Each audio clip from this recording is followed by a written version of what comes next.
बिस्मिल्लाहिर्रहमानिर्रहीम। अस्सलाम वालेकुम all of you and welcome back to the channel. आज का हमारा वोकैबुलरी वर्ड है ऑब्वियस। ऑब्वियस का मतलब क्या होता है, पार्ट्स ऑफ स्पीच के साथ इसका क्या लिंक है और सेंटेंसेस में इसका इस्तेमाल कैसे करते हैं। To know about these all things please stay tune with the video. देखें, ऑब्वियस जो है ये एक एडजेक्टिव है।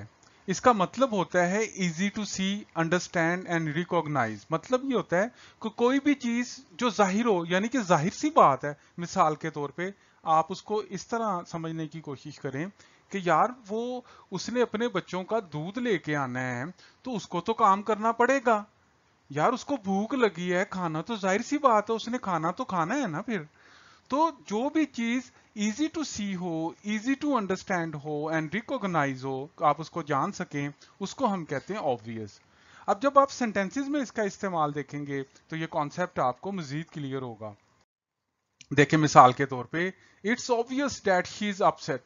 यार सही बात है यार, वाकई वो बहुत ज्यादा अपसेट है। हो सकता है कोई ऐसा वाकया हुआ हो, तो कोई पूछ रहा है यार वो मुझे ये अपसेट लग रही है, तो आप कहेंगे यार it's obvious that she is upset. वाकई यार वो अपसेट है।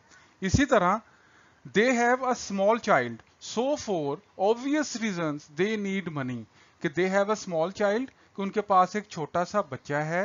सो फॉर ऑब्वियस रीजन, तो जाहिर सी बात है, दे नीड मनी, तो उनको तो पैसे की जरूरत है बच्चे को पालने के लिए।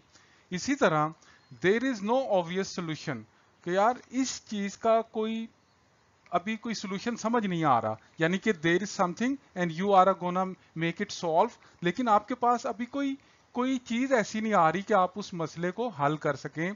तो there is no obvious solution, कि यार अभी कोई जाहिरी तौर पे तो कोई ऐसा हल नजर नहीं आ रहा, लेकिन देखते हैं क्या होता है। तो मेरा ख्याल है ऑब्वियस का मतलब और उसकी सेंस आपको समझ आ गई है। तो इंशाल्लाह ताला gonna come in here again with new word. Till then take care of yourself. अल्लाह निगहबान।